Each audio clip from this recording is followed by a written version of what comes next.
Bonjour à toutes et à tous. C'est évidemment avec un très grand plaisir que je reçois aujourd'hui pour notre webinaire de novembre du think tank Ressources, Ali Mnif, qui est directeur de l'investissement à Digital Africa. Alors Ali, vous avez précédemment travaillé dans plusieurs ONG en relation avec la société civile, les bailleurs de fonds pour appuyer mais aussi stimuler la jeunesse sur les opportunités économiques. À ce titre, d'ailleurs, vous aviez et vous avez créé Mazam il y a une dizaine d'années, qui est une agence de développement et de direction de projet relatif à l'innovation. Et vous êtes aussi membre du Startup Act College tunisien. Bonjour Ali, et c'est vous qui allez animer ce webinaire qui a pour thème Connectivité et énergie en Afrique, la place et les solutions des opérateurs de biens publics. Alors avec vous cet après-midi, Natsi Missamou, qui est senior vice-président d'Orange Énergie et très actif au Moyen-Orient et bien sûr aussi en Afrique. Vous avez Natsi, un parcours qui est à la fois corporate mais aussi très opérationnel de plus de 25 ans d'expérience dans les télécoms. Vous avez été chez HP, chez Nortel Networks, chez Unix et vous avez rejoint en 2009 Orange pour animer la transformation du groupe avant de prendre la direction de la première zone géographique de croissance d'Orange.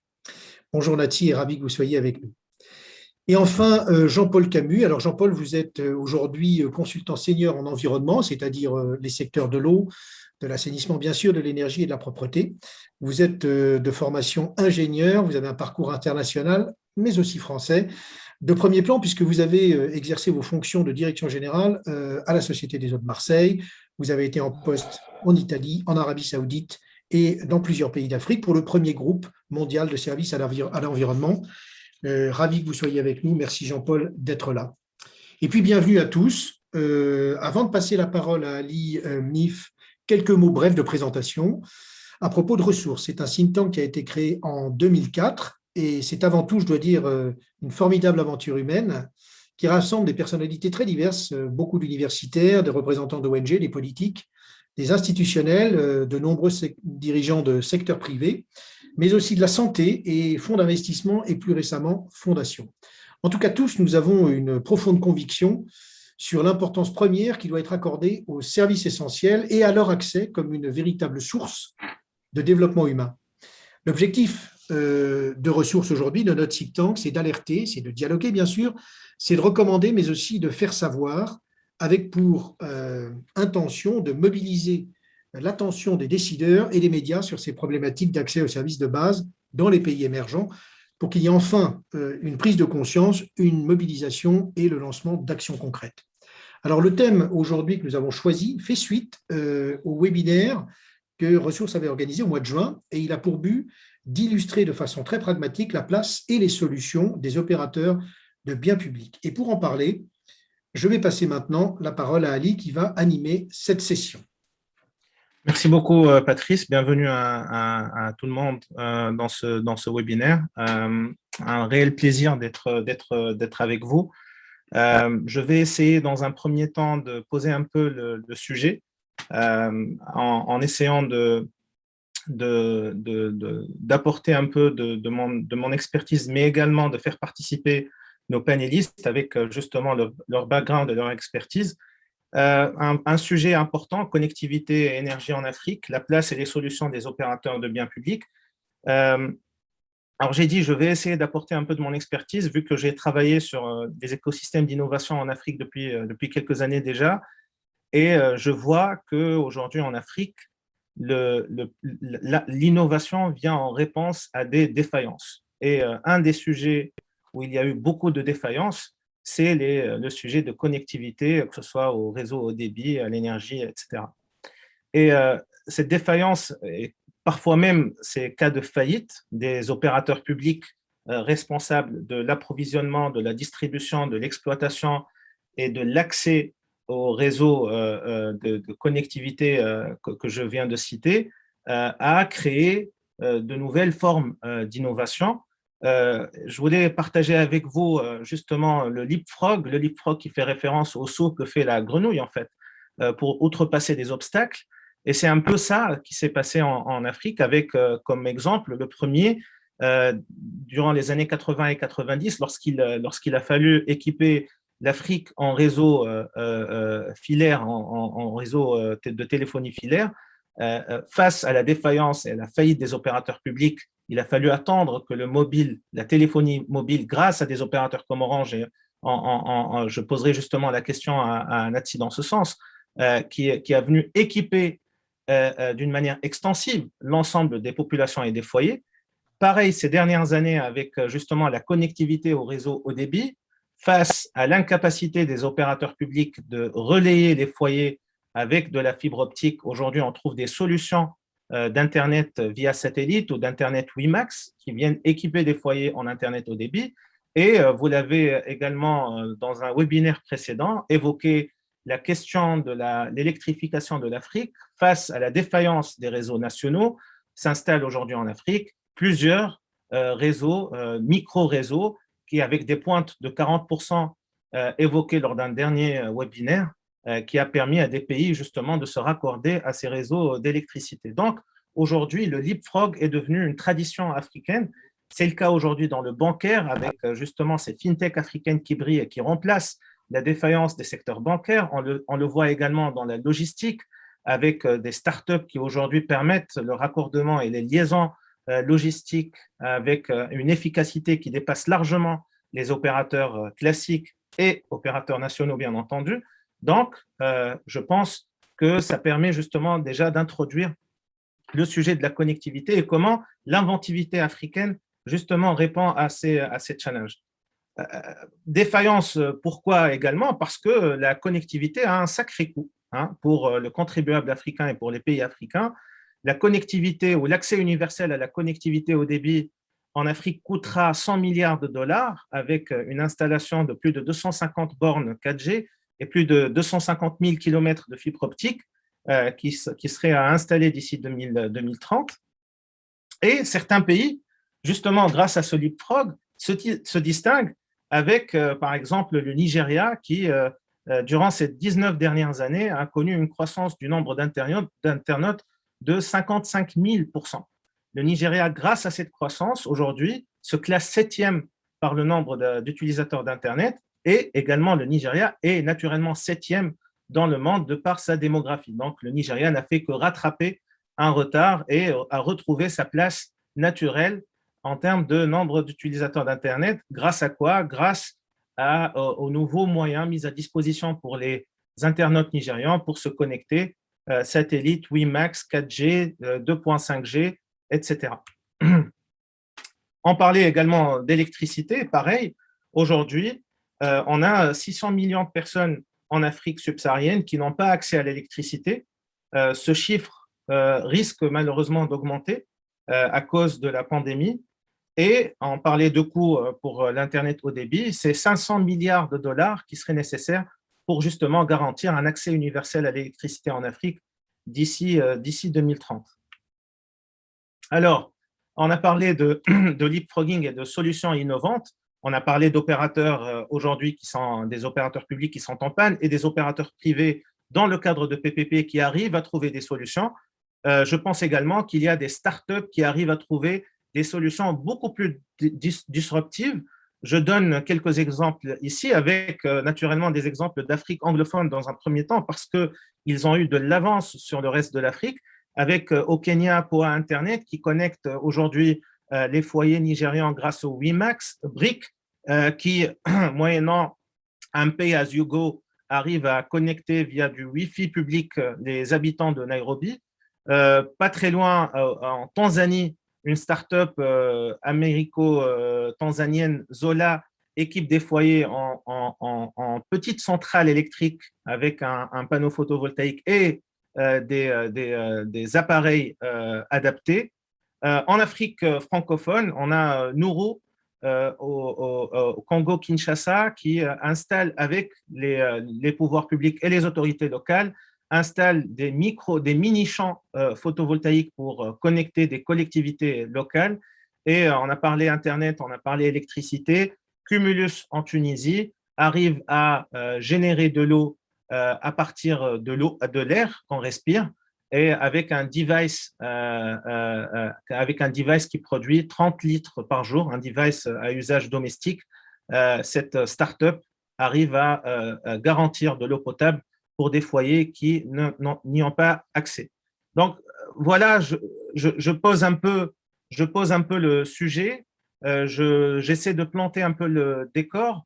Euh, J'appelle les vrais protagonistes justement à partager avec nous justement leur expérience. J'ai parlé d'Orange et du rôle d'un opérateur téléphonique dans ce leapfrog et à permettre à des populations de se connecter. Orange a aussi la particularité d'avoir une division énergie et on a Natsi Misamou qui est le directeur de cette division pour justement essayer de planter encore une fois avec nous le décor. À toi, Natsi.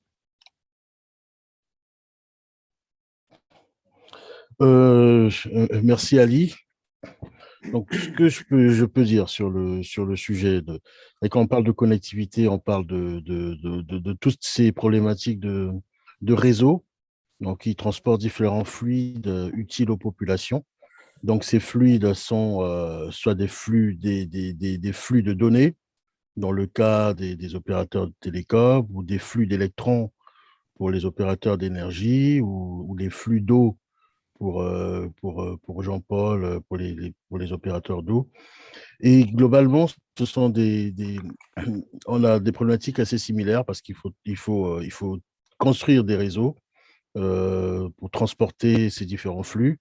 Et les questions, c'est est-ce qu'il faut le faire de façon centralisée ou décentralisée? Voilà. Et en particulier en Afrique, on a besoin d'avoir euh, aujourd'hui, les solutions technologiques existent. Aujourd'hui, en Afrique, en termes de technologie, dans le monde, enfin, ces technologies ont déjà été inventées. Et il s'agit de savoir, d'inventer des modèles qui permettent que ces solutions viennent sur le terrain, soient mises en place. Vous avez évoqué la problématique du coût d'accès à ces équipements. Vous avez évoqué plusieurs choses, Ali, hein. Vous avez parlé du rôle des pouvoirs publics, vous avez parlé de défaillance. Moi, ce que je dis, ce qui est important, c'est arriver à faire des choses durables. Donc, comme on dit en anglais, voilà, c'est sustainable. La vraie question, c'est quel service on veut rendre à la population, quel niveau de service on veut rendre et comment on fait en sorte pour que ces services soient rendus de façon durable. Après, qui doit les porter? Est-ce que ce doit être des acteurs plus privés ou publics? Ça, je pense que c'est plus une question de financement. Est-ce que c'est financé par un collectif qui n'a pas forcément le bénéfice direct de la chose, ou est-ce que c'est porté uniquement par la personne qui a le bénéfice direct? Donc, dans un cas, on est dans un financement public et dans l'autre cas, on est dans un financement privé. Mais l'essentiel, c'est qu'on arrive à mettre en place des solutions qui durent, qui perdurent, donc avec la nécessité de tenir l'équilibre économique, l'équilibre entre les recettes et les dépenses liées aux services rendus. Et puis voilà, et avec aussi un niveau de service qui est fixé peut-être de façon collective en disant, voilà, on voudrait que la population ait accès à tel type de service, tel débit, telle disponibilité de l'énergie, telle fraîcheur de l'eau.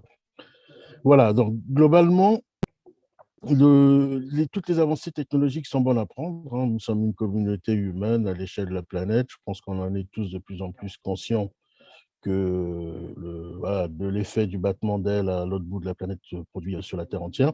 Donc, s'il y a une partie de la communauté mondiale qui a fait une avancée, une découverte, il n'y a aucune raison pour qu'on essaye de réinventer le fil à couper le beurre et qu'on y aille directement. Au contraire, c'est un bel avantage.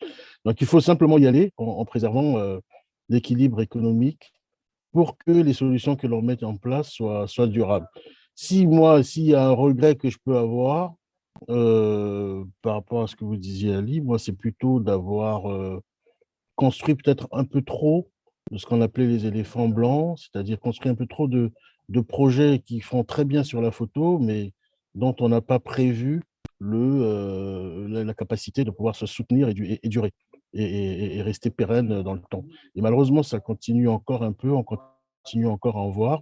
Et je pense que ça, ce serait peut-être le défi réel. Après, quel est l'acteur qui le met en place? Le plus important, c'est que le service rendu à la population soit au rendez-vous, et ça de façon durable. Donc voilà en quelques mots ce que je pourrais dire pour démarrer, quoi. Avant de passer la parole à Jean-Paul Camus, j'aimerais rebondir sur le dernier point que vous venez de citer, peut-être pour avoir un exemple, Natsi, si possible. Vous avez fait référence aux éléphants blancs comme étant des projets qui font joli sur la photo, mais qui en réalité ne donnent rien. Est-ce que vous pouvez donner des exemples justement de projets liés à la connectivité, de projets qui font justement ces éléphants blancs?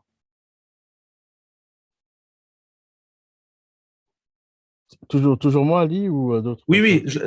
oui, j'ai rebondi par rapport à votre dernière phrase, par rapport aux D'accord. éléphants blancs. Est-ce que c'est possible de donner un exemple concret de projets qui font joli sur la photo et qui ne Alors, délivrent je pas? vais, je vais parler par exemple de projets, je vais parler de connectivité. Je crois qu'on parlera après de la spécificité d'Orange Énergie, qui est d'apporter des solutions pour le secteur de l'énergie en Afrique, mais je vais parler plus de la problématique de connectivité télécom. Voilà, là, c'est Mhm. bien mon domaine. Et permettez-moi, Ali, de citer non pas un éléphant blanc, mais plutôt un projet vertueux, parce que j'aime toujours plutôt me projeter sur des choses positives. Et puis, c'est jamais très élégant hein, de citer les échecs des autres, sachant que de toutes les façons, lorsqu'on a un échec, on apprend et on se place en bien meilleure position pour ne plus le renouveler dans le futur. Vous voyez, on pourrait se poser la question de pourquoi il y a encore des personnes qui n'ont pas accès à Internet aujourd'hui à certains endroits d'Afrique. C'est vrai que lorsqu'on commence un déploiement en tant qu'opérateur télécom, donc ce que l'on regarde, bien entendu, c'est la capacité de pouvoir avoir un retour sur les énormes investissements qui sont nécessaires pour pouvoir fournir ces services. Ce sont des investissements très, très lourds. Voilà, donc ce sont vraiment des industries qui sont très, très consommatrices en capital. Vous avez montré quelques chiffres hein, tout à l'heure, Ali.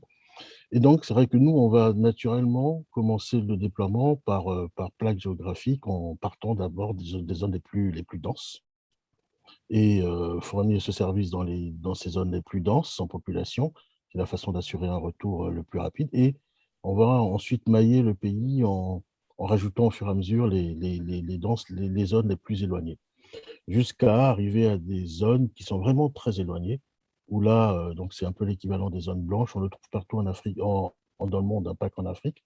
Et finalement, il faut qu'on arrive à inventer des solutions pour couvrir également ces zones-là. Donc, vous voyez, c'est des problématiques très semblables aussi au monde de l'énergie, où on a finalement la capacité de fournir du grid sur les grandes villes, ainsi de suite, mais plus on s'éloigne, plus construire des réseaux de transport deviennent chers, et ensuite ça devient moins intéressant. On passe sur du décentralisé, voire totalement de l'isolé. Donc, typiquement, un exemple de projet que l'on a fait avec un partenaire, hein, donc je ne sais pas si j'ai le droit de citer des noms de partenaires ici, mais au Cameroun, donc c'est une jeune start-up anglaise qui s'appelle AMN. Ça a consisté à dire que pour les zones vraiment très éloignées, on va construire des systèmes extrêmement légers à base de-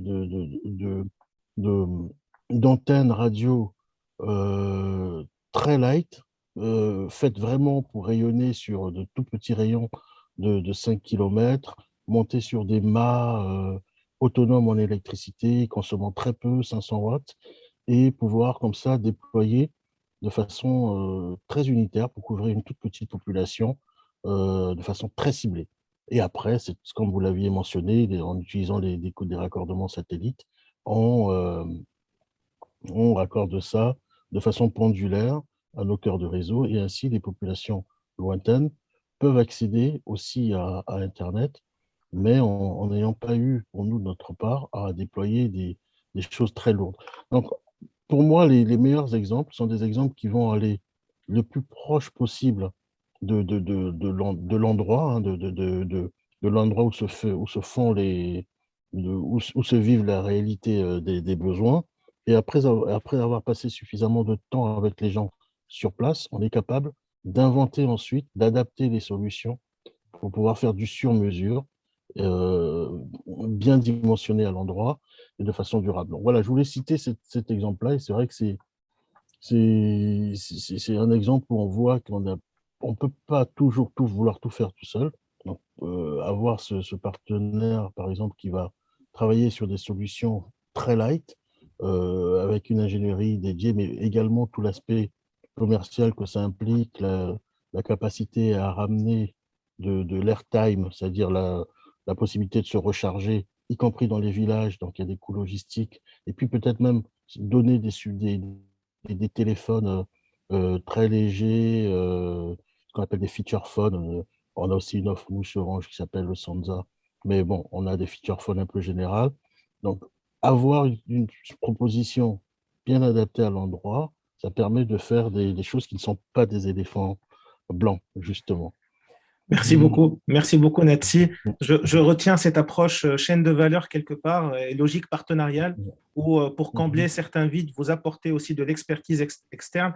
Ça, c'est en termes managériels, il faut une ouverture dans l'entreprise, ce qu'on appelle l'open innovation, l'innovation ouverte, et qu'on accepte que des opérateurs puissent apporter de l'innovation externe à l'entreprise. Je pense que ça requiert une maturité managériale quand même assez importante. On reviendra à ce point précisément.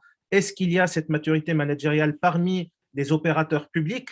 Je voudrais bien vous entendre par rapport à ça également, Natsi. Je passe la parole à Jean-Paul. Merci beaucoup, Jean-Paul. Merci d'avoir attendu. Oui. Je vous laisse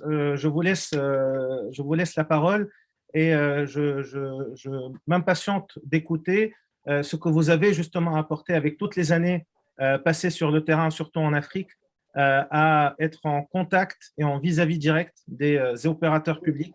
J'ai parlé de défaillance, j'espère aussi l'écouter de votre voix. Donc rapidement, déjà, je voulais rappeler, peut-être tout le monde n'est pas au fait de ce qu'est un réseau électrique. Donc, quand on parle de connectivité, de quoi on parle exactement? Donc, simplement, donc, en fait, il y a plusieurs niveaux au niveau électrique. Je dirais le niveau 1, c'est les productions des grandes centrales hydrauliques, thermiques et autres.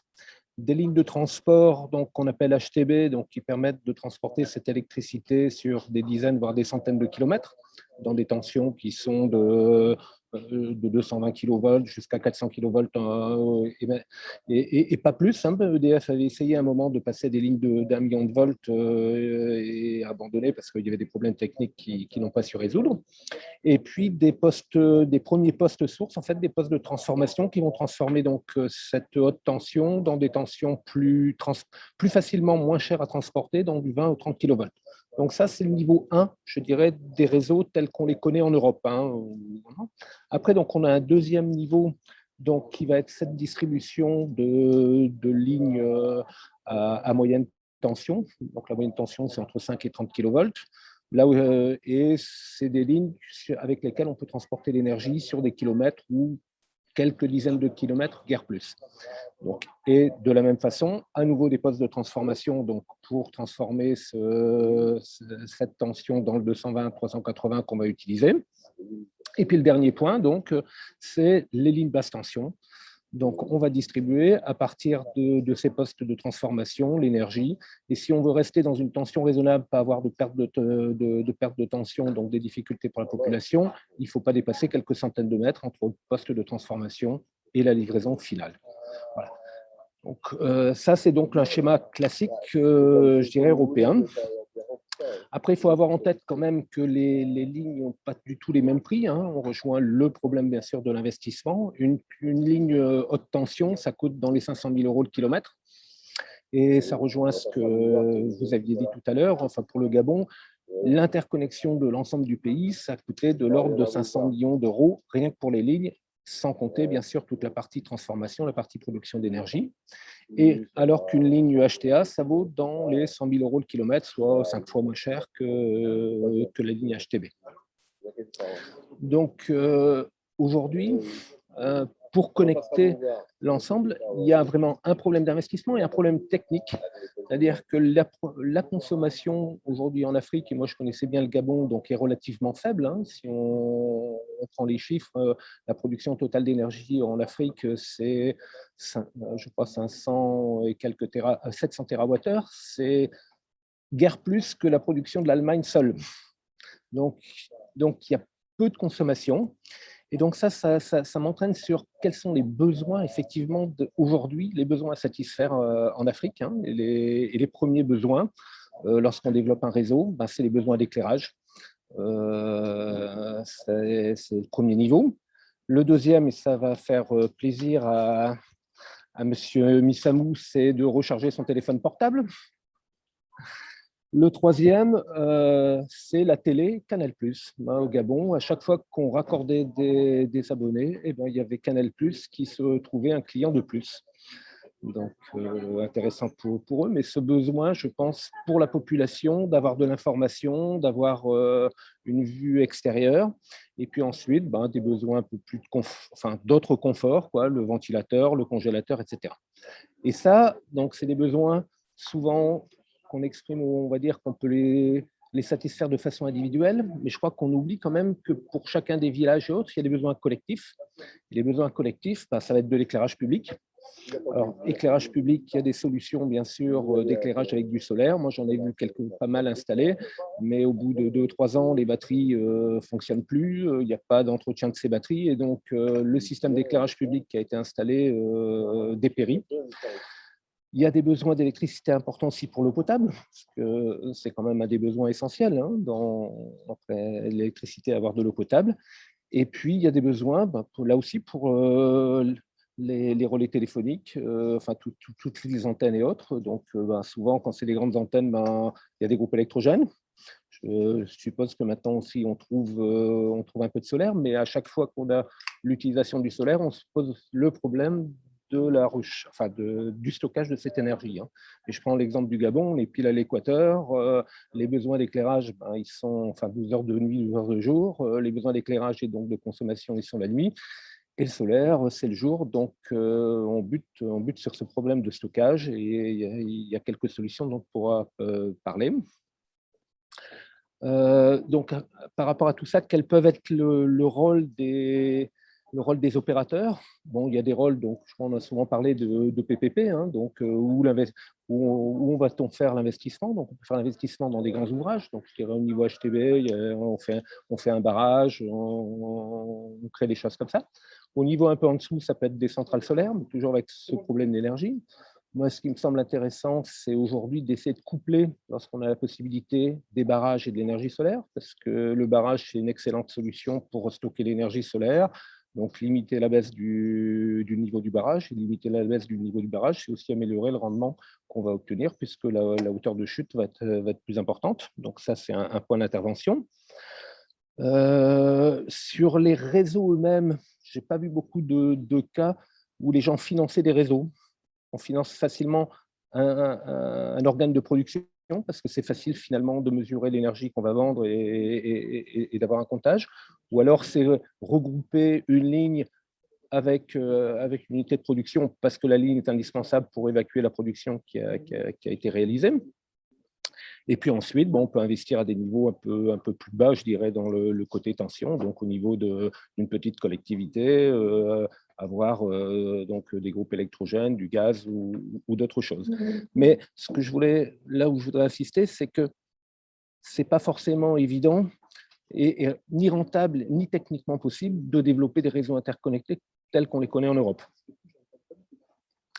Et je dirais, malheureusement, on n'a pas... Comme en téléphonie, on peut aujourd'hui se passer de réseau, que ce soit avec la partie cellulaire ou directement par satellite. En énergie, on n'a pas d'évolution technologique qui nous permette aujourd'hui de se passer de réseau.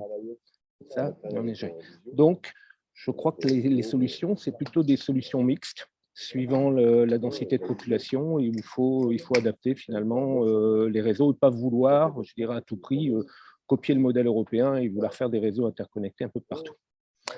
Après, un point qui me paraît aussi intéressant, c'est le côté que peuvent faire les opérateurs pour finalement aider la population à se raccorder. Alors souvent, il y a un premier problème pour la population africaine, une partie de la population qui n'est pas très riche, c'est de se payer un branchement. Et donc, beaucoup de gens vont finalement plutôt parce que le branchement, dans l'exemple que j'ai, c'était 70 000 francs CFA, une centaine d'euros. Pour nous, ça peut paraître faible, mais c'est une somme qui est importante, hein, pour pas mal de gens. Et donc, ils requièrent souvent au fait d'aller se connecter chez le voisin et puis qui leur fait payer assez cher juste pour allumer une ampoule pendant quelques heures le soir et autres. Donc, comment on peut les aider à se raccorder? Donc, il y a le fait certainement, bien sûr, d'avoir des paiements avec des échéanciers et autres pour alléger les mensualités et les paiements. Il y a aussi, côté technique, des possibilités. Généralement, on ne devrait pas avoir plus de 5 ou 6 branchements par poteau, par support. Il y a des techniques aujourd'hui qui permettent de développer ça, donc d'éviter de demander au client d'ajouter un support qui coûte 40 000 francs ou des choses comme ça. Et puis aussi, un autre point sur ces côtés économiques, c'est bon, la partie donc prépaiement s'est beaucoup développée et beaucoup de gens donc font du prépaiement soit en allant auprès du commerçant du coin qui a un téléphone, etc., qui va acheter des unités, soit directement avec leur propre téléphone. Mais il y a une partie là des opérateurs. Parfois, les gens achètent des faibles quantités, donc ils vont acheter quelques milliers de francs CFA, guère plus. Et les coûts, la commission finalement pour faire ça coûte quelques centaines de francs, quoi. Donc il y a une majoration finalement à travers ça. Comme ils ont peu de moyens, il y a une majoration du prix qui sont à...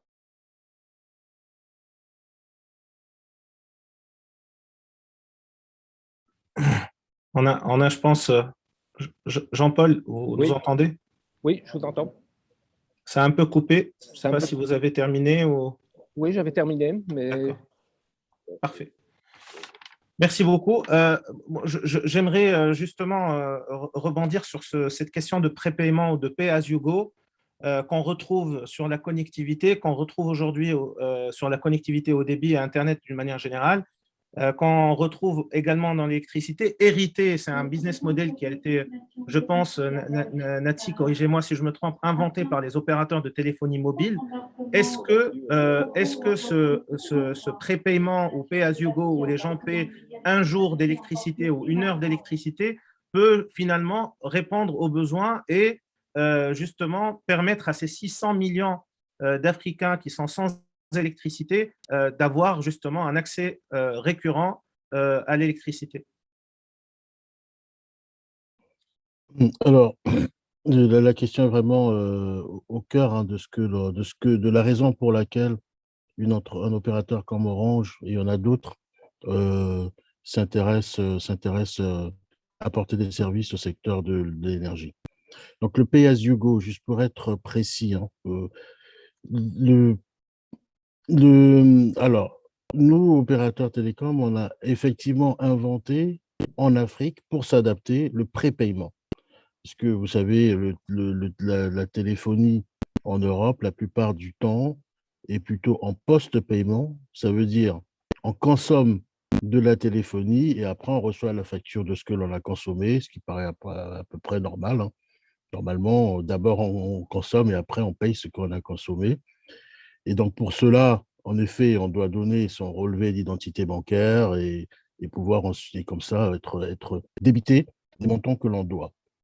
Alors, il se trouve qu'en Afrique, justement, le taux de bancarisation des gens était très, très faible. Donc, il a fallu, pour pouvoir, de façon viable, de façon durable, donc ça va être un peu le mot que je répéterai tout le temps, délivrer ces services, il a fallu inventer le fait de dire que l'on va faire du prépaiement. Vous achetez une carte de recharge. Au départ, c'était une carte physique. Et avec cette carte de recharge, vous pouvez utiliser les télécommunications jusqu'à épuisement de la carte. Donc aujourd'hui, cette carte s'est virtualisée. Il est possible d'acheter l'équivalent de façon totalement électronique, de façon totalement dématérialisée. Voilà, ça c'est ce que les opérateurs télécoms ont inventé. Maintenant, pour pouvoir justement aller plus loin dans ce modèle, on a aussi inventé le mobile money pour pouvoir dématérialiser.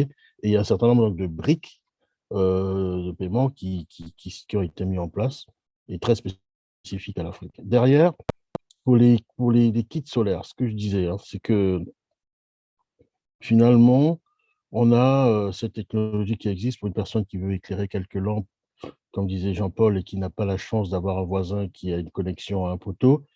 Qu'est-ce qu'il fait? Aujourd'hui, il achète des bougies, il achète du pétrole pour mettre dans sa lampe, dans sa lampe tempête, comme ça s'appelle là-bas en Afrique. Et il achète des piles pour mettre dans sa batterie, dans sa radio, par exemple, parce que les gens, vraiment, ils sont tout le temps connectés à RFI, ou enfin, ils ont besoin d'écouter la radio. Voilà, je pense que ce Camus, qui connaît le Gabon, comprendra ce dont je parle. Et voilà. Et puis, ils ont aussi accessoirement besoin de charger leur téléphone. Ça va coûter 500 francs CFA, 1000 francs CFA par jour. Bref, ils ont des dépenses. Alors, et ces dépenses ne dépassent pas si vous faites le calcul de tout ce que j'ai mentionné tout de suite, ça ne dépassera pas les 15 dollars par mois.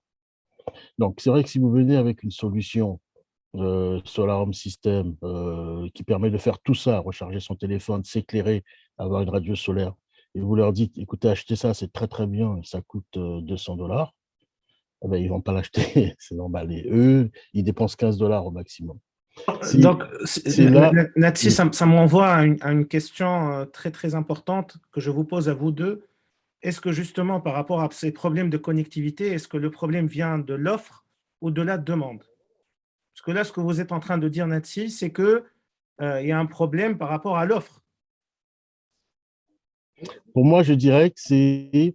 Après, je laisserai Jean-Paul Camus répondre. Moi, je dirais que c'est un problème d'accessibilité à l'offre. L'offre existe. La demande, oui, elle est prégnante.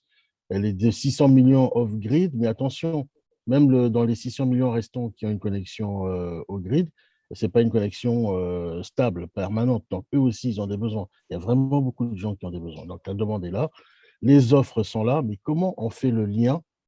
Comment on permet aux gens d'accéder à ces offres? C'est vraiment là où nous, on veut jouer un rôle. C'est de dire, finalement, ces 15 dollars qu'on a commencé à chiffrer tout à l'heure, que les gens dépensent par mois, si on leur amène un système de 200 dollars, ils ne pourront pas l'acheter. Donc, on leur dit, écoutez, le système, on vous le dépose chez vous. Bon. Et des 15 dollars que vous aviez, donnez-moi-en 13. Gardez-en 2 pour vous, faites autre chose avec. Donnez-moi-en 13 et utilisez le système. Et vous savez que 13 fois un certain nombre de temps va bien finir par faire les 200 dollars. Donc, toute la question, c'est d'être sûr que la personne pourra payer. Donc, pour ça, il faut avoir mis en place tout un réseau physique de distribution de mobile money. C'est quelque chose d'assez complexe à faire. D'un réseau de téléphonie pour que les gens puissent utiliser leur téléphone pour faire les paiements. Et voilà. Donc, et puis aussi, avoir assuré une capacité peut-être de bloquer à distance pour les rares mauvais payeurs qui peuvent se trouver dans tous les pays. Et ça se fait grâce au réseau GPRS, GSM que l'on a déployé. Voilà, c'est vrai que nous, on a toujours des besoins de réseau. Hein. C'est vrai que ce ne sont plus des réseaux physiques, ce sont des réseaux radio, mais ça reste des réseaux. Voilà, et donc on déploie ces réseaux-là.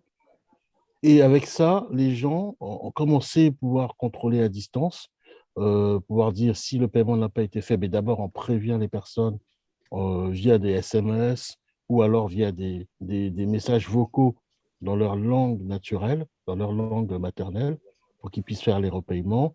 Une fois que les repaiements sont faits, au bout d'un certain temps, le système est à eux. Donc, c'est ce qu'on appelle le pay as you go. Vous payez en fonction de ce que vous avez dans la poche au fil du temps et à la fin, la chose vous appartient. C'est assez différent du prépaiement mobile, mais c'est vrai que ça fait partie des choses qu'aujourd'hui on peut faire pour permettre l'accès à l'énergie pour les populations très isolées, où un système déployer un réseau d'électricité en termes de réseau de transport et de distribution coûterait beaucoup trop cher. Et à ce moment-là, on fait des systèmes autonomes. Mais vous voyez bien, en présentant les choses de cette façon-là, qu'on a répondu qu'à un cas particulier. C'est le cas de ces gens très éloignés. Après,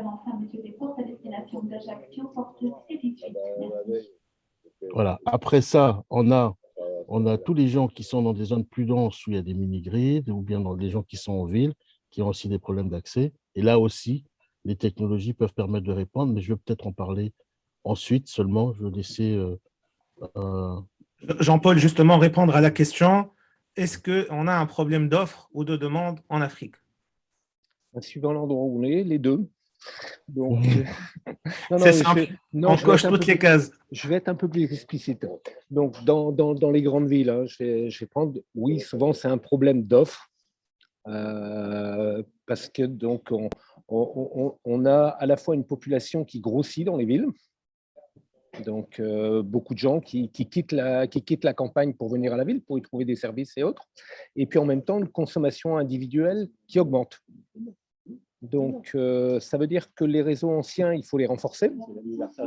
On a besoin donc de changer les transformateurs, enfin, dans les zones qui étaient équipées, voire de changer les câbles. Donc, il y a un coût de, c'est pas seulement du renouvellement, mais renouvellement, renforcement des réseaux. Et puis en même temps, des gens qui viennent s'installer un peu en dehors de la ville et qui ont, pour lesquels il y a besoin de tirer des lignes des autres. Et là, souvent, c'est beaucoup d'investissement, beaucoup de choses, et donc une difficulté à suivre cette demande. Après, de l'autre côté, je dirais côté campagne, le problème qu'on va trouver, c'est plutôt qu'il n'y a pas assez de demande. Donc, tirer une ligne quand il n'y a que quelques dizaines de kilowatts à fournir, il n'y a aucun intérêt possible. Alors après, ça devient du social, hein, dans le cas du Gabon. Donc, ils ont investi, enfin, l'État a investi, je crois, 350 millions à peu près d'euros pour tirer des lignes en HTA, des lignes 30 kVA. Donc là, c'est vraiment un aspect gouvernemental, un aspect social, je crois, avec un objectif qui est de stabiliser la population dans les villages, hein, pour éviter cet exode rural qui conduit à d'autres problèmes. Et puis je dirais qu'il y a peut-être aussi une interrogation à avoir sur la taille d'une collectivité aujourd'hui, d'un village, pas simplement pour l'aspect électrique, mais pour fournir de l'eau potable, pour avoir un dispensaire, pour avoir une école. Donc, il y a probablement des regroupements à faire dans certaines zones pour pouvoir apporter tous ces services. Après, pour le côté individuel dont parlait Natsi, je regardais, bon, il y a des opérateurs, bien sûr, qui vendent les petits kits solaires et autres, et j'ai revérifié ça. Donc, il y a Total, enfin, au Gabon, c'est Total, le local marketing qui vend ça. Et les prix, oui, si on veut recharger son portable, avoir 3 ampoules, ça coûte 140 000 francs CFA, c'est-à-dire, oui, plus de 200 euros. Donc, pas abordable, quoi. Jean-Paul, je continue avec vous. Vous avez longtemps eu des États et des opérateurs publics en vis-à-vis. Vous avez construit des partenariats publics-privés qui ont marché. Alors, quel est votre constat déjà dans un premier temps de cette relation opérateur-État? Je crois qu'il y a une ambition qui est bien sûr de fournir l'ensemble de la population les différents services, et puis des contraintes, que ce soit les contraintes de l'État ou les contraintes de l'opérateur, des contraintes financières bien sûr, des contraintes techniques qui ralentissent cette volonté de donner de l'eau, de l'énergie à tout le monde dans tout le pays, hein. Et je crois en particulier donc, dans les zones rurales. Donc, c'est compliqué. Enfin, je connais bien donc le Gabon, c'est 250 000 km² avec une population de 2 millions d'habitants, dont la moitié à Libreville. Donc, c'est beaucoup de petits villages sur lesquels il n'est pas simple d'installer. Donc, ce qui s'y installe un peu classiquement, mais là, on va tomber dans d'autres problèmes, c'est de mettre un groupe électrogène et de faire tourner un groupe électrogène. On n'est pas dans le cadre du développement durable souhaité globalement. Et puis, on se pose là à la fois les problèmes d'entretien du groupe, de démarrage, de transport du fioul, enfin, d'autres choses, quoi. Ouais, et l'expression du besoin tel que c'est formulé par l'État et les autorités publiques vous semble correcte dans la plupart des cas?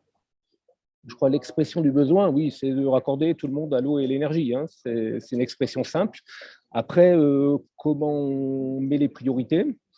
Est-ce qu'on les met alors souvent, les priorités, quand on a à investir, elles vont plutôt vers l'extension de réseau, plutôt que le renouvellement ou le renforcement, ce que je disais, des réseaux anciens, quoi. Donc là, il y a une difficulté à surmonter, hein, et c'est pas facile.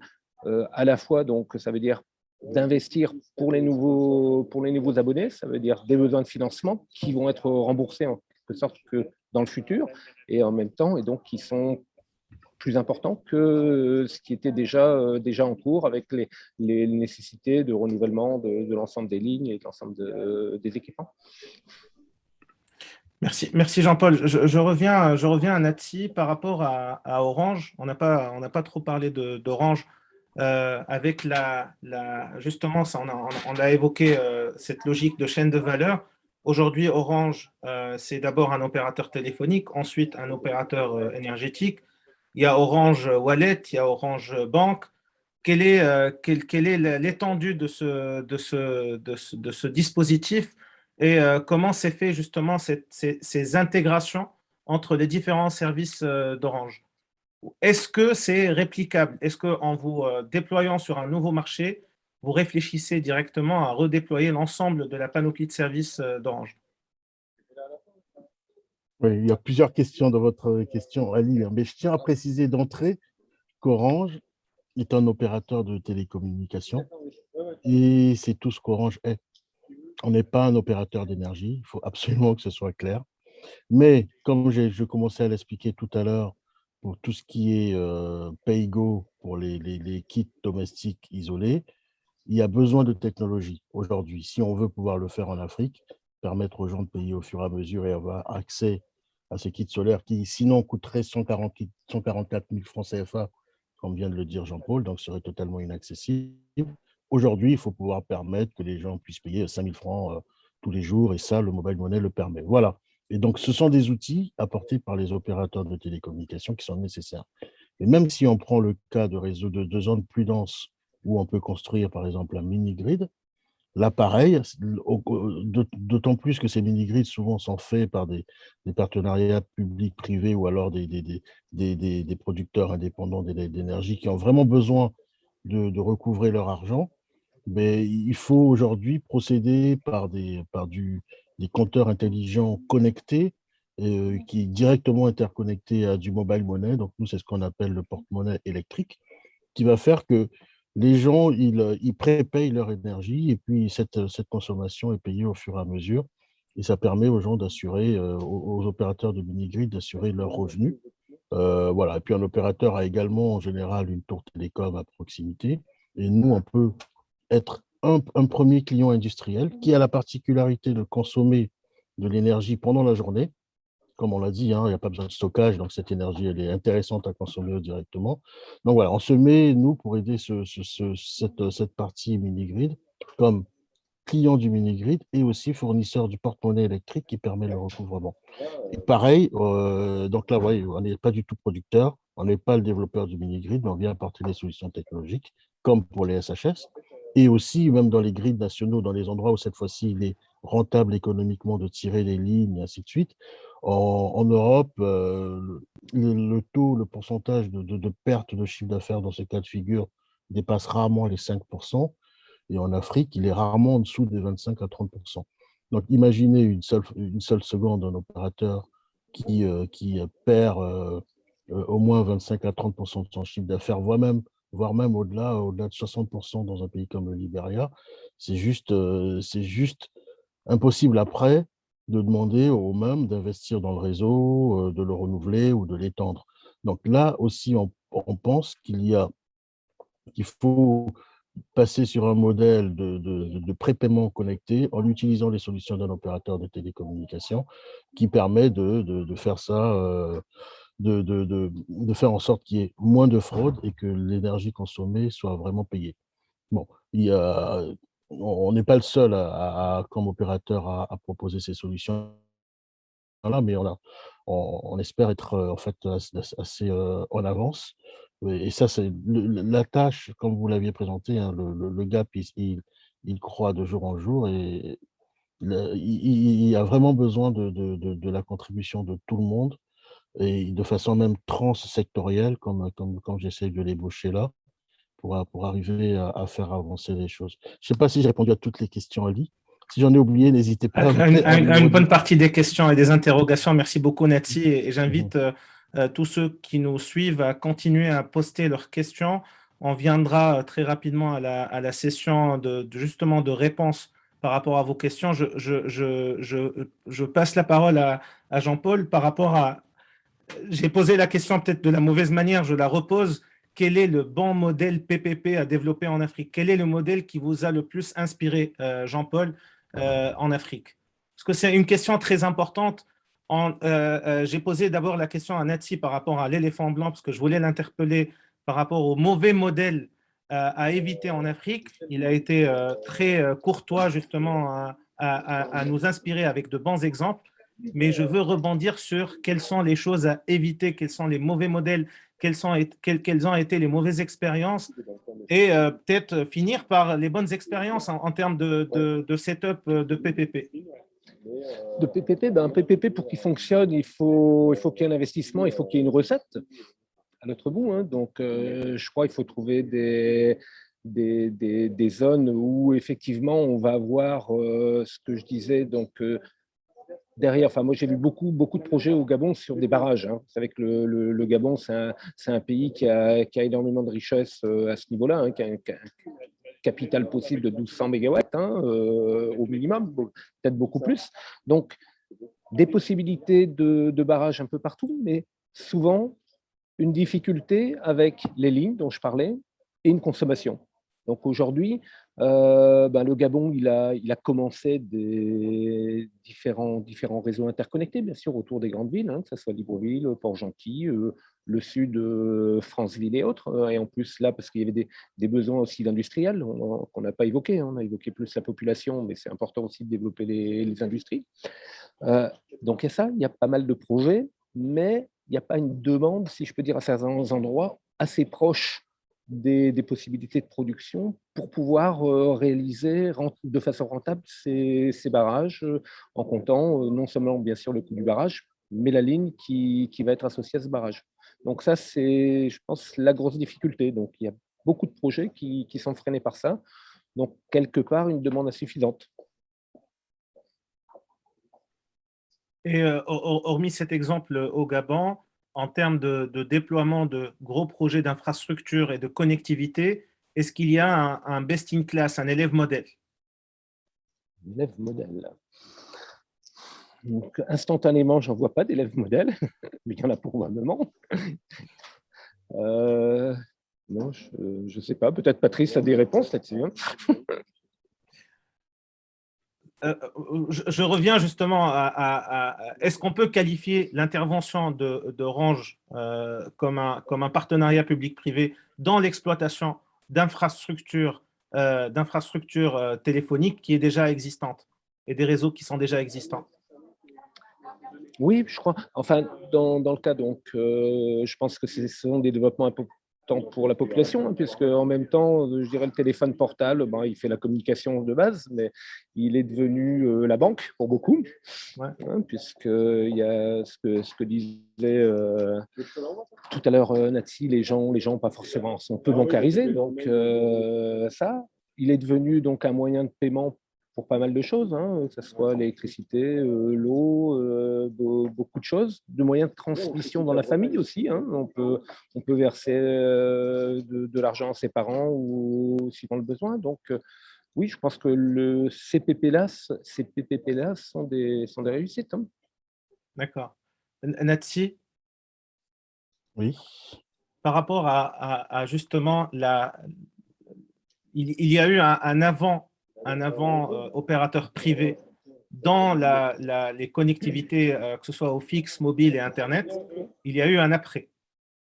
Aujourd'hui, ce qu'on a vu au Nigeria, par exemple, cette croissance fulgurante s'est jouée également grâce à des opérateurs privés. Quel a été l'impact d'Orange dans les pays où Orange est là? Est-ce qu'on peut le chiffrer? Est-ce que vous avez justement des chiffres où il y a eu un avant et un après? Oui, clairement. Donc, il y a, alors, ça va peut-être me permettre de peut-être dire un mot justement sur peut-être le côté panafricain d'Orange. En effet, vous m'aviez posé la question si on essayait, ce qu'on faisait, c'était à l'échelle d'un pays où c'était reproductif. Donc aujourd'hui, Orange, en Afrique, c'est 18 pays. Et on espère voilà, encore augmenter ce nombre-là. Et donc, effectivement, tout ce que l'on fait, on essaie de le faire à l'échelle plutôt de toute l'Afrique et aussi une partie du Moyen-Orient, notamment la Jordanie. Donc, les particularités des sociétés de réseau, l'évolution n'a pas eu lieu qu'en Afrique. Hein, le besoin de dire que pour avoir un meilleur service client, donc service à la fois en termes de qualité et aussi en termes de coût, de prix, il était important de pouvoir introduire comment dire, de la concurrence, on va dire, des acteurs qui allaient pouvoir investir et de façon durable, en quantité nécessaire, mais pouvoir être challengé et pouvoir être concurrencé de façon à ce que, au final, le client ait le choix du meilleur rapport qualité-prix. Je pense que c'est peut-être ça la différence que l'on peut avoir lorsqu'on a un acteur monopolistique. Moi, je sais pas, je fais un peu fi du fait que cet acteur soit étatique ou privé. Je crois que la grande différence, c'est que l'État, les paiements viennent un peu de la poche collective, on va dire, des contributions collectives, tandis que pour un acteur privé, ce sont des paiements volontaires de la part de gens qu'il faut convaincre. Donc, voilà, bon, je ne veux pas faire de philosophie, mais à part ça, il y a des coûts, il y a des salaires à payer, à part ça, pour le reste, les agents de l'État aussi sont des agents économiques comme les autres, hein, comme les employés du privé. Donc, la vraie différence qu'il y a, c'est que lorsque on casse le monopole, qu'il soit public ou privé, parce que vous pouvez faire aussi des monopoles privés, et là, vous n'aurez absolument aucun bénéfice. Hein. Donc, lorsqu'on casse les monopoles et qu'on permet d'avoir une compétition, mais ça, en général, au bout d'un certain temps, sauf mécanisme un peu, je dirais, de triche ou d'entente, ça permet normalement de converger à terme vers le meilleur rapport qualité-prix, puisque finalement, on redonne le pouvoir à la personne qui a le choix de choisir le service et de le choisir à la meilleure qualité et au meilleur prix. Et effectivement, ça a permis d'avoir une formidable avancée de, des télécommunications en Afrique. Aujourd'hui, c'est vrai qu'il n'y a aucun rapport, donc pour un pays, par exemple, où j'ai exercé en Côte d'Ivoire, voilà, le nombre de lignes téléphoniques, c'était quelques dizaines, voire à peine une centaine de milliers de lignes, tandis qu'aujourd'hui, vous avez un taux d'équipement en termes de téléphonie mobile de plus de 100% en Côte d'Ivoire. Donc, la pénétration n'a pas du tout été le même, et donc le service apporté à la population, et donc l'apport à l'économie au global, c'est vrai qu'on peut se dire que l'État perd enfin, en perdant une source de revenus, mais au global, la stimulation que ça a pour l'économie au global et pour le bénéfice du pays. Je pense qu'il faut toujours, voilà, moi j'essaye toujours de recentrer la question en se disant finalement à qui on veut rendre service, c'est à la population, et quel est le service que l'on veut. Si on veut qu'il ait la meilleure offre possible technique en termes de qualité et au meilleur prix. Après, qui fait? Ben, que le meilleur gagne, quoi. C'est ça le plus important. Absolument, absolument. Merci beaucoup, merci Nati et Jean-Paul pour avoir répondu à mes questions. On passe aux questions plus intéressantes, celles de ceux qui suivent ce webinaire. Et je rebondis sur un point qui a été, avec lequel vous avez terminé votre réponse, Jean-Paul, à savoir le rôle de l'industrie. On a Brigitte Améganvi qui dit « Le vrai chaînon manquant de la demande n'est-il pas l'industrie ? En Occident, en Asie et particulièrement en Chine, n'est-ce pas l'industrie qui a drivé la croissance de la production et des réseaux ?» Est-ce que vous avez une réponse à ça, Jean-Paul? Là, oui, j'ai des exemples, oui, où tout à fait l'industrie permet d'avoir ce que j'évoquais tout à l'heure, une puissance, une demande suffisante pour commencer à faire des investissements importants. Donc, des barrages. Pour faire un grand barrage, il faut avoir de la demande qui fasse quelques dizaines de mégawatts. On va pas, ou des tout petits barrages ne vont pas être intéressants, sauf J'ai vu une question qui passait là. La production la petite production hydroélectrique est certainement une très bonne solution pour les villages, hein. Je pense que ça c'est bien parce que c'est généralement donc des générateurs qui sont robustes avec peu d'entretien et donc qui s'intègrent bien dans les réseaux, ce que j'évoquais, les réseaux basse tension. Là, on peut sortir directement en 380 et alimenter un village complet avec une petite centrale hydraulique cours de l'eau. Mais je crois, oui, pour revenir à l'industrie est un maillon fort pour tout ça. Est-ce qu'on a un ratio? Est-ce que vous avez en tête un ratio par rapport à la consommation électrique en Europe sur des marchés matures entre foyers et Non, pas comme ça d'accord. instantanément. Je continue avec une question qui pourrait vous intéresser, toujours de Brigitte Améganvi. On parle pourtant beaucoup d'un projet d'interconnexion des réseaux en Afrique, alors que vous aviez mis légèrement en doute justement le potentiel d'interconnexion des réseaux. Le fameux réseau de Tanger au Cap est-il un mythe? A-t-il des chances de devenir réalité un jour? Je pense que ces interconnexions, enfin, quand on parle par exemple du solaire, je dirais le petit rêve qu'on pourrait avoir, c'est d'avoir un réseau sur lequel il y a du soleil d'un côté quand c'est la nuit de l'autre côté. Donc, pas de problème de stockage et autres. Mais donc, ça, c'est un peu utopique, hein, mais bon, il y a eu quand même quelques recherches sur tout ça. Donc, soit en faisant donc, un réseau nord-sud, hein, et donc l'hémisphère sud qui est au soleil quand l'hémisphère nord en a un peu moins, ou dans l'autre sens. Après, je crois que ce que j'évoquais, c'est forcément des lignes de tension, donc des lignes chères et pour lesquelles il faut des puissances importantes. Donc,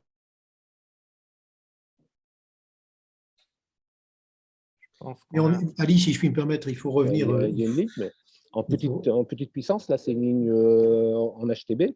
Et puis, il y a des projets avec le Congo et autres. Mais aujourd'hui, oui, il faut, enfin, il y a quelque chose. Il faut à la fois que l'Afrique se développe pour qu'elle développe ses besoins et que ces projets-là puissent devenir réalité. D'accord. Patrice, vous vouliez intervenir? Oui, je voulais juste, effectivement, on parlait du mythe, effectivement, enfin, un réseau interconnecté à l'échelle d'un continent. Je ne sais pas si c'est du mythe, mais je ne sais pas si ça correspond véritablement aux besoins des populations immédiats. Ce dont ont besoin les gens, c'est non pas du rêve ou du mythe, c'est de l'énergie tous les jours pour pouvoir faire fonctionner la pompe, le frigidaire, connecter son portable, etc. Donc, quels que soient les moyens employés, finalement, et quand on sait ce que coûte, parce que ça Jean-Paul l'a cité, ce que coûte au kilomètre du transport en ligne haute tension, les fameux HTB, l'idée est beaucoup plus de faire peut-être au grand maximum des boucles régionales, c'est-à-dire des boucles de pays à pays, de quelques pays qui peuvent effectivement arriver à cofinancer des exercices régionaux. Comme il y a par exemple, vous le savez bien sûr, ce qu'on appelle la gestion de bassin pour l'eau potable, en particulier pour l'eau, en tout cas pour l'accès à l'eau, entre plusieurs pays d'Afrique centrale. Donc, enfin, ces grands, on parlait d'éléphants blancs, pour moi, ce que vous venez de citer, c'est un éléphant blanc. Je ne sais pas si c'est intéressant d'aller financer des lignes de tension à travers toute l'Afrique. Vous imaginez bien aussi ce que ça veut dire en termes de relations politiques de pays à pays. Il est très clairement établi aujourd'hui que, par exemple, un pays comme le Niger est dépendant pour son énergie d'un autre pays qui est limitrophe, qui lui fait payer assez cher politiquement cet accès. Voilà, sans rentrer on parlait tout à l'heure, Anatsi disait on ne faisons pas de philosophie, donc je ne fais pas de politique, mais simplement c'est juste un fait établi. C'est pour ça qu'il faut rester très pratique. Moi, j'aimais beaucoup ce que disait Nathalie tout à l'heure. C'est ce qui va durer le plus longtemps et qui est le plus accessible pour les gens tout de suite. D'accord, merci beaucoup Patrice. Je reviens à Nathalie avec une question de Jean-Patrice Poirier. L'un des éléments essentiels dans un PPP et plus généralement dans la gestion d'un service public est la question de la capacité de paiement de la population. Comment fait Orange pour établir ces tarifs en Afrique? Et justement, ça, je pense que ça va reprendre des choses que j'ai évoquées, hein. Nous, ce qu'on a fait, c'est simple, hein, on a fait du prépaiement. Donc, au début du prépaiement avec des cartes physiques, où vous deviez d'abord avoir payé après, pour pouvoir gratter une carte et avoir un numéro que vous mettiez dans votre téléphone et vous consommiez. Je pense que c'est assez pragmatique comme approche. Parce que de toutes les façons, il y a des investissements. Ces investissements, ils doivent être faits, donc ils doivent être remboursés. Et donc, il y a besoin pour cela que la population contribue. Et la population comprend bien hein, l'intérêt. On est dans un monde concurrentiel. Et si les gens achètent, c'est parce qu'ils y retrouvent leur compte. Voilà. Donc, après, pour le secteur, ce qu'on propose, nous, c'est que ce soit appliqué un peu de la même façon au secteur de l'énergie. Au lieu de, il y a des pays qui sont assez avancés dans le domaine, hein, de passer dans le mode actuel, si on déploie des lignes, on met des compteurs, il y a des agents releveurs et ainsi de suite, ce qui est assez, et puis finalement, on établit une facture en post-paiement et on envoie la facture pour que les gens la payent. Donc ça, c'est un modèle qui marche correctement en Europe, mais en Afrique, ça ne fonctionne pas très bien. Et ce que l'on propose, hein, c'est de dire, on va connecter tout ça, automatiser un peu tout ça, en ayant la capacité de piloter à distance le fameux compteur, et puis dire, ben, écoutez, la personne a payé avec Orange, avec le mobile money, donc ça peut être Orange ou un autre, hein, avec le mobile money, il a payé telle somme, ça correspond à telle quantité de consommation, et puis le compteur va débiter ce que la personne a acheté, et puis pas un kilowattheure de plus. Voilà. Et ça, de cette façon-là, ça permet d'assurer que les opérateurs d'énergie, hein, donc nous, il y a eu une question que j'ai vue donc Orange Énergie n'est absolument pas concurrent de ces opérateurs, bien au contraire. On veut simplement leur apporter des solutions d'opérateurs télécoms. Et voilà, donc avec ça, ces opérateurs auront plus de moyens pour pouvoir investir dans les réseaux, dans la qualité de réseau et peut-être les étendre un peu plus loin. Et puis, aux endroits où ils ne pourront jamais aller, il y aura des mini-grids. Sur ces mini-grids-là, on peut faire également la même chose, que la consommation de ces mini-grids soit payée à l'avance. Je, Juste en termes de pouvoir stimuler la dépense, la demande sur ces mini-grids, comme je l'ai dit tout à l'heure, nous, Orange, on peut se placer en client industriel. Et puis, s'il y a d'autres clients industriels, donc ça permet déjà de… C'est le modèle ABC pour ceux qui veulent en savoir. C'est le modèle de mini-grid ABC qui a été développé en Inde, où on a un client Ancre qui est un opérateur télécom, qui est un client industriel, qui permet de prendre 20 à 30% de la demande. Ensuite, on rajoute un client plus industriel comme un soudeur, des choses comme ça. Et puis, comme ça, on peut de façon progressive, raccorder la population en ayant assuré un minimum de demande. Et voilà, puis je finis mon itinéraire sur le recouvrement en terminant par les personnes vraiment très éloignées pour lesquelles il n'y aura jamais des lignes de transport ou jamais des mini-grids, mais ceux-là, on peut leur équiper de kits solaires. Soyons bien d'accord, hein. Ces kits solaires, en termes, si vous calculez le prix au kilowatt d'un kit solaire, c'est exorbitant. Donc la solution la plus économique en termes de prix au kilowatt, ça reste toujours le grid, suivi du mini-grid et le kit solaire en dernier ressort. Mais si on arrive à faire le pay-go tel que je l'ai expliqué, et que finalement, le coût récurrent pour avoir accès à ce kit solaire reste en dessous de la dépense qu'ils auraient de toutes les façons à faire, ça reste un bénéfice pour les populations, donc ça vaut le coup de le faire.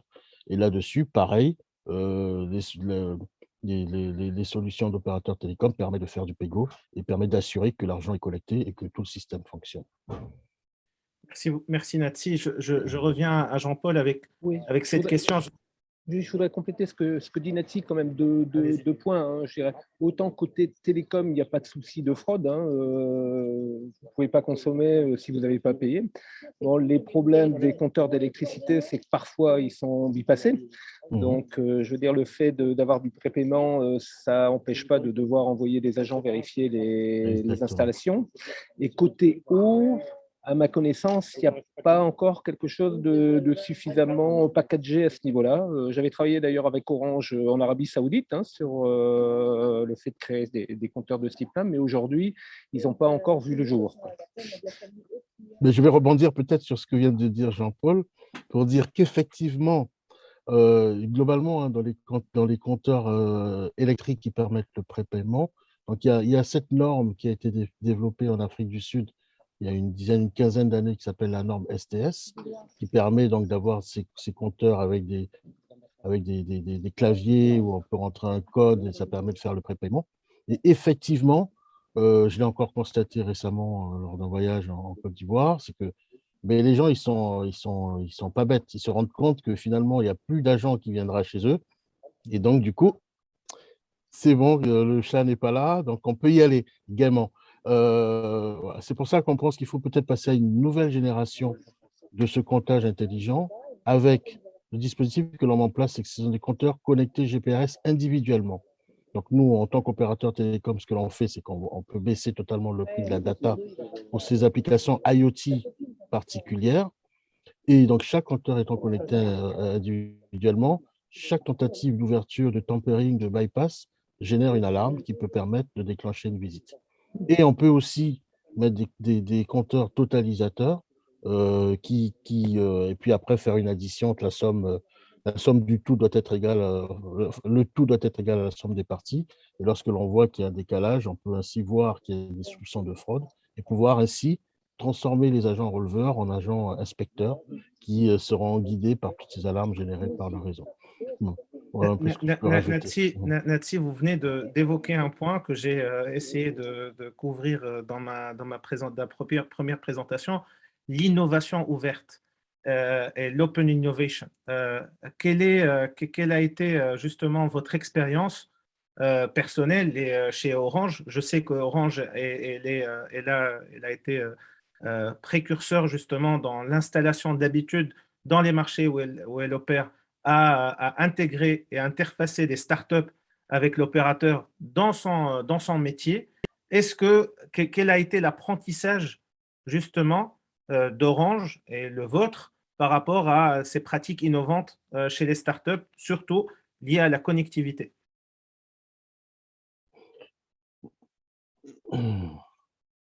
La connectivité télécom, c'est assez particulier. Au global, on a vraiment, on encourage beaucoup l'innovation. On a les Orange Digital Center où on essaye d'incuber des entreprises. On a les prix Poesam où on encourage pas mal d'initiatives chaque année. Au global, toutes ces innovations et ce travail, vous avez cité Cumulus, qui est une société avec laquelle, justement, qui a été récompensée cette année par le prix Poesam par Orange. Enfin, voilà, ça, c'est une chose. Mais par contre, vous avez, donc, autant votre question était très ouverte au départ et j'étais heureux de pouvoir y répondre. Mais si vous spécialisez sur des acteurs qui fournissent la connectivité, vous savez aujourd'hui combien il y a d'acteurs qui fournissent la connectivité télécom, globalement, de grands acteurs dans le monde, il n'y en a pas beaucoup. On a 2 acteurs chinois, 2 acteurs européens, aucun acteur américain, par exemple, et c'est à peu près tout. Parce que ce sont des domaines assez compliqués en termes d'investissement et puis de marge extrêmement faible. Et donc, du coup, il faut faire énormément de volume pour avoir une chance d'y arriver. Il y a malgré tout, en termes de fourniture de connectivité, une certaine niche qui se situe à l'endroit dont j'avais parlé tout au départ, qui étaient les zones très, très éloignées, où là, on a des plus petits acteurs comme Vanou, comme Nuran, qui vont pouvoir développer des solutions je veux dire, sur mesure pour des toutes petites communautés et qui là peuvent être concurrentiels, peuvent concurrencer les mastodontes que j'ai pas cités tout à l'heure, qui étaient Ericsson, Huawei et les autres. Donc oui, il y a de la place pour des startups dans le monde de la connectivité, mais cette place, elle est vraiment dans des endroits qui sont pas encore occupés pour démarrer, hein, qui sont pas encore occupés par ces grandes majors chinoises et européennes. Et ça passe beaucoup sur la connectivité, le raccordement des non connectés au débit. Pardon. Merci Natsi. Ouais. Jean-Paul, avant que vous partiez, peut-être une réponse par rapport à ça. Quelles sont les pépites que vous avez rencontrées? Où se trouve l'innovation dans ce cadre-là? Est-ce qu'il y a des startups? Est-ce qu'il y a des initiatives innovantes qui vous ont inspiré? Vous êtes en mute, Jean-Paul.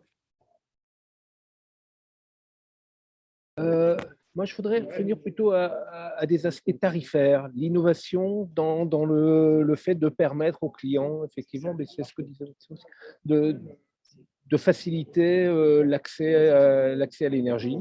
Et je crois que là, il y a beaucoup de réflexions à avoir, hein. Aujourd'hui, il n'y a pas que de la technique hein, dans ce problème de connectivité des gens. Il y a bien cet aspect, comment je peux effectivement Business. avoir une connexion. Je le citais un peu en disant pour éviter de faire payer des supports supplémentaires aux uns et aux autres. Il y a des gens qui ont inventé des multiplicateurs, si je peux dire, de connexion sur un même support. C'est un moyen de réduire les coûts pour les gens qui vont venir se raccorder. Et je crois que ça devrait être, enfin, c'est simple, mais ça devrait permettre d'aménager mieux les tarifs et de permettre aux gens de venir. Merci beaucoup, Jean-Paul. Je sais que vous devez nous quitter. Bon vol. Et merci beaucoup. Merci à tous. Au revoir.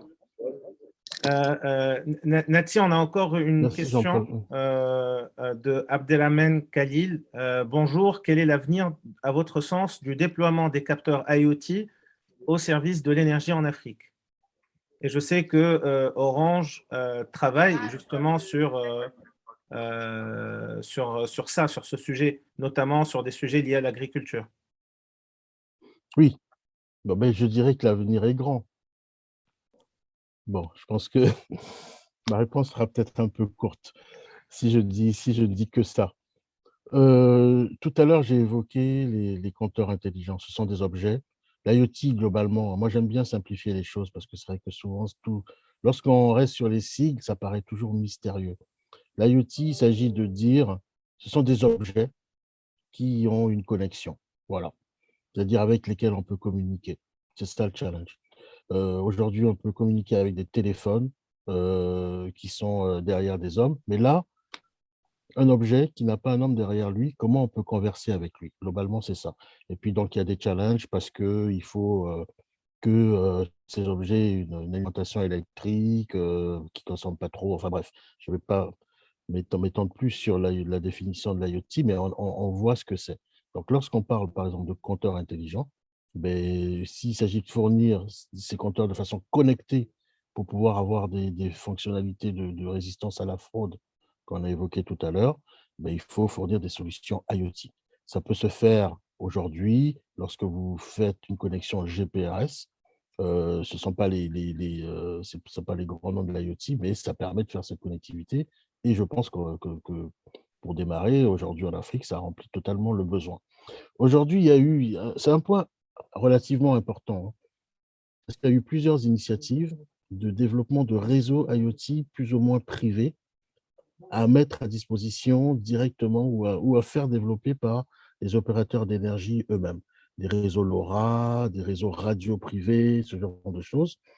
Parce que je pense que c'est parce qu'il y avait il y a un certain déficit. C'est vrai que nous, opérateurs télécoms, on a un déficit d'attention vis-à-vis de ce domaine de l'énergie où on n'a pas assez pris en compte suffisamment tôt les besoins spécifiques. Et nous, c'est vraiment ce qu'on essaye de résoudre aujourd'hui. Parce que, bon, ces solutions IoT déployées par des opérateurs d'énergie peuvent très bien fonctionner. Elles fonctionnent même très bien lorsqu'on a des quantités assez réduites de nombre d'objets connectés. Mais ensuite, derrière, il se pose deux problèmes. Premier problème, c'est le problème du passage à l'échelle. Pouvoir exploiter ces réseaux-là lorsqu'on va avoir 1000, 10 000, 100 000, 1 million d'objets, c'est pas du tout la même question. Nous, aujourd'hui, en Afrique, par exemple, rien qu'en téléphone mobile, c'est plus de 200 millions d'objets qu'on exploite en temps réel chaque jour. Et donc, ça demande une expertise particulière. C'est pour ça que j'insiste depuis le départ en disant que nous sommes un opérateur de télécommunications et on sait la complexité que ça nécessite. Et on ne se prétend pas opérateur d'énergie parce que c'est une autre complexité qui n'est pas du tout de notre domaine d'expertise. Par contre, pouvoir passer des réseaux IoT à l'échelle, on pense que vraiment, les opérateurs d'énergie ont intérêt à plutôt s'appuyer sur une solution fournie par un opérateur de télécommunications, déjà pour ce passage à l'échelle, et aussi pour un autre élément qui est l'évolution. Aujourd'hui, on est plutôt en train de parler de 5G. Donc, pour ceux qui avaient pu être, par exemple, très précurseurs et qui avaient pu avoir investi dans du LoRa il y a 5 ans, mais aujourd'hui, ils sont bien embêtés parce que c'est une technologie qui va être arrêtée pour pour donner plutôt du NB-IoT ou de la 5G. Tandis que nous, en tant qu'opérateur de télécommunications, ce sont des choses que l'on suit. On sait aussi influencer les normes, les standards internationaux. Et comme ça, voilà, on évite, pour le lancement, pour l'introduction de l'IoT dans l'énergie, on évite ces deux principaux écueils à un opérateur d'énergie, qui est finalement le fait de devoir se transformer en opérateur de télécommunications pour gérer ces réseaux grandissants d'objets connectés, et puis aussi de faire pouvoir assurer l'évolution des technologies qui a lieu dans le monde des télécoms tous les 3 ans. C'est quelque chose d'absolument effarant. À peine on a lancé la 3G qu'il fallait passer à la 4G, et puis c'est déjà obsolète, il faut faire la 5G. Donc ça, quand vous êtes un opérateur d'énergie, voilà, c'est assez pénible. Merci beaucoup Ouais. Nathy. On n'a plus de questions de la part de l'audience. Je passe la parole à Patrice. Merci beaucoup pour ceux qui nous ont suivis. Merci à nos panélistes, Nathy Missamou et Jean-Paul Camus. À vous, Patrice.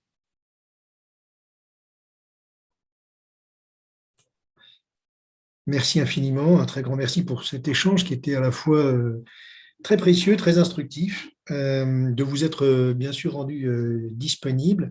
Alors merci à tous de cette participation très active, Natsi, Ali et Jean-Paul, que je remercierai à part lorsqu'il atterrira. Vous allez bien évidemment pouvoir retrouver la rediffusion de ce webinaire, comme ceux que nous faisons de manière tout à fait régulière sur les réseaux sociaux, bien sûr, et sur notre site www.thinktank-ressources.com. Et vous allez d'ailleurs sur ce site pouvoir retrouver aussi des podcasts avec un certain nombre de personnalités, donc des entretiens entre 20 et 30 minutes avec des sujets extrêmement divers et variés. Je vous laisse découvrir, je vous laisse en découvrir la qualité. Voilà, et puis enfin en décembre, on aura un dernier webinaire de l'année qui va nous réunir. Nous allons d'ailleurs publier dans les jours qui viennent la thématique et les intervenants. Voilà, merci beaucoup encore une fois Ali et Natsi, grand merci à vous.